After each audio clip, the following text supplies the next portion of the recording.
Shalom Bapak Ibu. Shalom. Shalom Bapak Ibu. Shalom.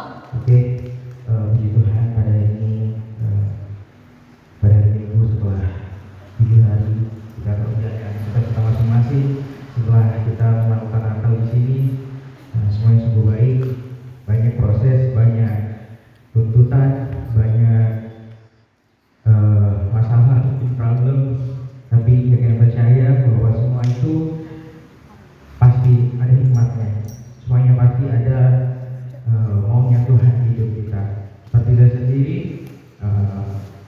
mungkin Bapak Ibu tahu juga sendiri berapa bulan tidak ada menyampaikan firman gitu ya. Itu karena ada problem sendiri dalam diri saya sendiri, karena menyampaikan firman Tuhan bukan hanya tentang berbicara firman, bukan hanya tentang saya menyampaikan dengan kata-kata saya sendiri, tetapi ketika saya menyampaikan firman itu juga menjadi suatu teguran bagi saya sendiri, dan saya juga harus menghidupinya sendiri, ya kan? Ketika saya menyampaikan firman Tuhan, saya juga harus mengikuti apa yang saya katakan itu, karena tidak mungkin ketika saya menyampaikan saya tidak mengikuti. Makanya itu yang membuat saya beberapa bulan ini struggle Bapak Ibu, ada masalah seperti itu, yang itu yang membuat saya, Tuhan kayaknya belum siap nih gitu, seperti itu. Dan sekarang ya puji Tuhan, Tuhan telah memulihkan. Makanya sekarang tema saya di sini hidup yang dimulihkan Bapak Ibu. Saya juga bukan manusia yang sempurna, saya juga bukan manusia yang perfect bagi orang, hanya Tuhan. Ini untuk saya menghidupinya. Mari kita buka di Ayub pasal 42. Ayub pasal 42 ayat 1 sampai 6.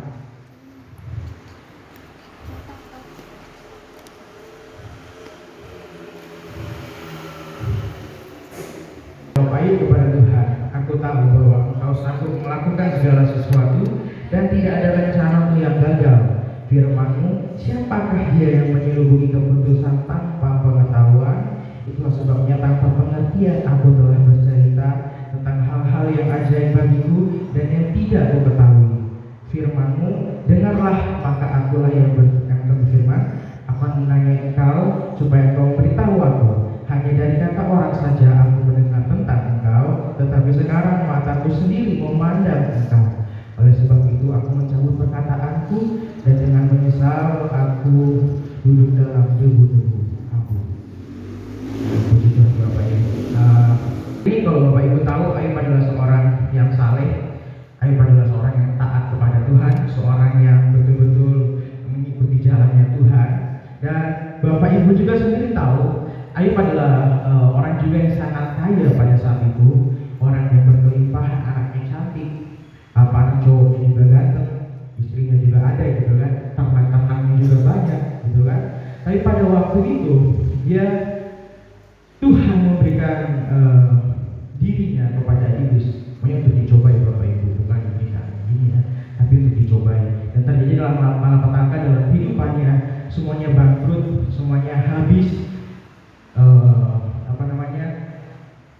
Ternak-ternaknya mati, dan juga anaknya juga pada mati, dan semuanya meninggal pada waktu yang sama. Kalau Bapak Ibu baca nanti di ayat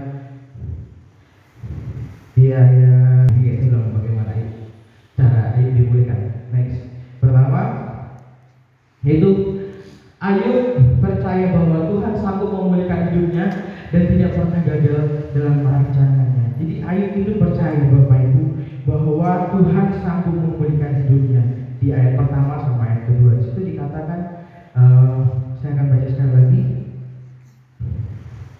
Maka jawab Ayub kepada Tuhan, aku tahu bahwa Engkau sanggup melakukan segala sesuatu dan tidak ada rencanamu yang gagal. Dan Ayub percaya bahwa Dia dan memberikan segalanya kepada Ayub.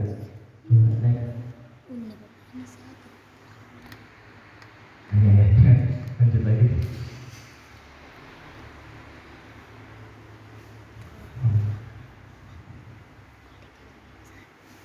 Nah, ini bisa dibaca nggak Bapak Ibu? Bisa tanya. Agak di zoom aja. Ketika Ayub percaya kepada Tuhan, dia tidak setengah-setengah. Dia enggak seperempat, dia enggak 75%, dia enggak 99%, ya kan? Tapi dia 100% bahwa dia percaya kepada Tuhan.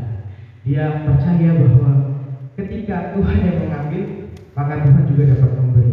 Ketika Tuhan memberi, juga Tuhan bisa mengambil, Bapak Ibu. Itu yang dia percaya, dan dia tetap selalu berpegang kepada Tuhan. Ayub tetap masih memuji Tuhan walaupun dia sedang dalam terpaan masalah. Itu adalah sesuatu yang sangat susah. Ketika dia dalam terpaan, tetapi dia masih bisa memuji Tuhan. Kalau saya sendiri, Bapak Ibu, saya sendiri, Bapak Mama bisa tahu, saya kembali Bapak Ibu. Terkadang, ya kan, orang melupakan Tuhan pada waktu dia senang. Iya tuh? Terkadang tidak semua. Ada oknum-oknum seperti itu. Tapi kalau saya sendiri ketika saya dalam titik terendah saya, nah itu saya merasa Tuhan gak ada tempat saya. Seperti itu. Justru saya dikala senang, saya masih bisa menyembah Tuhan, masih say thank you sama Tuhan. Tuhan, thank you buat berkat-Mu, buat perlindungan-Mu. Tapi ketika saya dalam titik rendah saya itu melupakan Tuhan. Bapak Ibu kan bisa tanya sama Pak Maman sampai bilang, kamu kok lagi ingat di titik terendah kamu, tapi kamu kok seperti ini sih? Kamu kok nggak justru dekat sama Tuhan? Kamu dekat tuh sama Tuhan. Seharusnya kan seperti itu, tapi saya enggak. Dan itu kelemahan saya, Bapak Ibu. Jangan ditiru, itu tidak baik. Jangan ditiru. Kalau ditiru, waduh, nanti saya bilang apa sesat lagi. Jadi seperti itu, Bapak Ibu. Jangan kita ternak-ternaknya habis terbakar. Ternak-ternaknya habis semua, ada yang dirampok, anak-anaknya mati meninggal, padahal anaknya lagi sudah minum, sudah makan, tiba-tiba mati, Bapak Ibu. Dan ini yang ngasih tahu ke seorang Ayub pada waktu itu adalah bawahannya seperti itu, Bapak Ibu. Coba saya akan baca Ayub pasal 1 ayat 20 sampai 21. Sini dikatakan, maka berdirilah Ayub lalu memayakkan jubahnya dan mencukur kepalanya, kemudian sujudlah ia dan menyembah, katanya, dengan telanjang aku keluar dari kandungan ibuku, dengan telanjang juga aku akan kembali ke dalamnya. Tuhan yang memberi, Tuhan yang mengambil, terpujilah nama Tuhan. Gila, Bapak Ibu. Saya sendiri, kenapa saya bilang gila? Karena saya merasakannya sendiri. Ketika saya dalam titik terendah saya itu nggak bisa, Bapak Ibu. Saya itu merasa Tuhan itu sangat jauh sama saya. Makanya saya pernah sharing sama Bapak Ibu tentang saya pernah jadi seorang ateis, punya hampir-hampir gitu pada waktu sekolah. Jadi karena itu, Bapak Ibu, saya kayak ngerasa Tuhan tuh gak ada sama saya. Itu titik terendah saya pada waktu itu, dan itu membuat saya jatuh down. Doa pun enggak, panas soal kita, berdoa pun enggak, mau doa mau tidur kayak enggak, doa bangun pun enggak, cuma makan kok. Cuma makan kok, Bapak Ibu. Itu begitu berdoa pada waktu itu. Nah, tapi Ayub ini bisa, Bapak Ibu. Dia cukur kepalanya, dia koyakkan bajunya, dia datang menyembah Tuhan. Tuhan, ketika saya datangnya, Kau yang memberi, Kau juga yang memberi. Seperti itu. Dia bisa mengatakan seperti.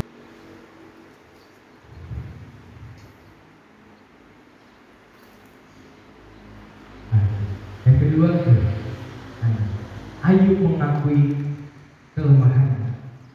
Ini, Bapak Ibu. Orang paling susah namanya mengakui kelemahannya sendiri. Betul kan, Bapak Ibu? Saya sendiri juga begitu.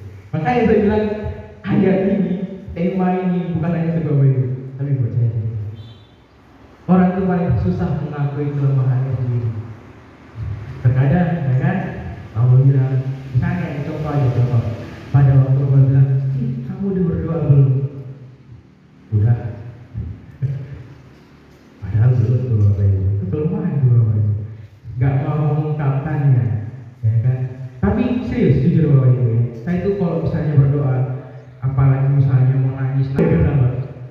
menurut saya doa saya itu privacy sama Tuhan. Seperti itu Bapak Ibu. Karena ketika saya doa nangis sama Tuhan, itu betul-betul saya itu kayak rasa semua itu hidup itu kayak Tuhan saya ini gak ada apa-apanya gitu Tuhan. Tuhan saya ini bukan orang yang sempurna. Dan ketika saya misalnya ada orang yang lihat itu, saya merasa terganggu Bapak Ibu. Dan itu kayak tiba-tiba langsung kayak putus. Makanya saya kurang suka kalau saya berdoa ada orang. Karena itu Bapak Ibu, saya takut dilihat orang. Apalagi kalau udah nangis tiba-tiba diketawain, wah buyar Bapak Ibu. Apalagi yang di satu kamar dengan saya ini Bapak Ibu. Saya itu tukang ketawa gitu Bapak Ibu.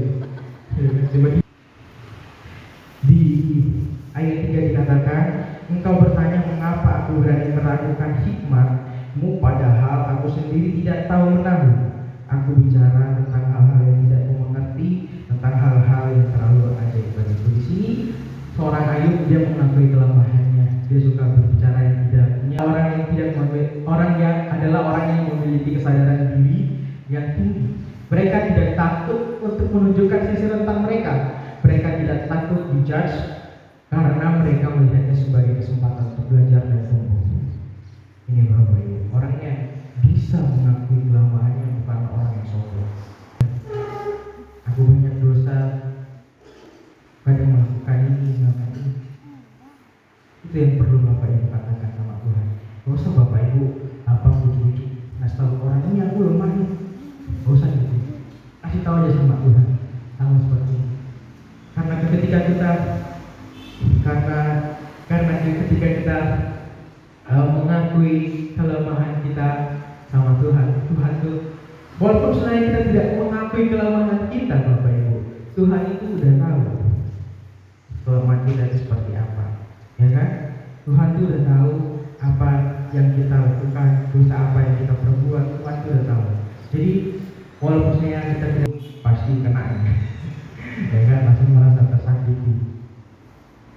Padahal ini firman gitu kan. Nah, kenapa kita mengakui kelemahan kita? Karena kita tahu bahwa kita adalah lemah.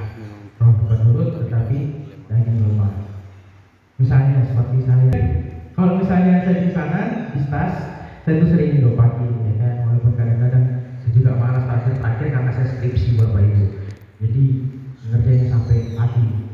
Jadi di sini papa mama doa pagi, saya bilang, ayo sabar dulu. Saya kalau malam kadang berpikir besok harus doa pagi, ikut. Nah, tapi itu di pikiran doang. Pas pagi-paginya omong kosong. Seperti itu. Sampai papa kadang-kadang doa mama itu kan kalau udah emosi itu. Oh haleluya. Tapi itu mata terbuka dikit. Ini Allah tidur lagi lah. Udah sering doa. Seperti itu. Tapi nanti mama bilang gitu. Seperti itu Bapak Ibu. Makanya saya dengar ketika kita tahu lemah, maka kita harus berubah.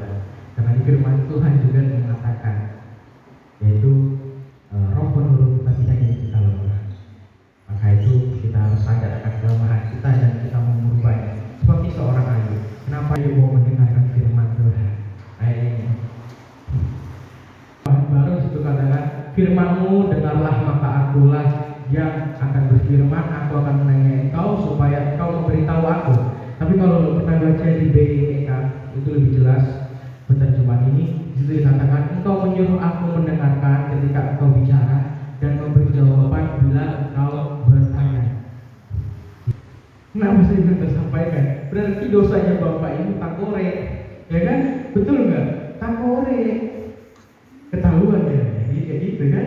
Ya kan? Firman Tuhan itu seperti ya ketahuan dosa, ya, kayak gitu Bapak Ibu. Jadi Bapak Ibu jangan tiba-tiba karena firman Tuhan keras langsung pulang tidak mau gereja, waduh susah. Iya, susah Bapak Ibu, susah Bapak Ibu. Jangan.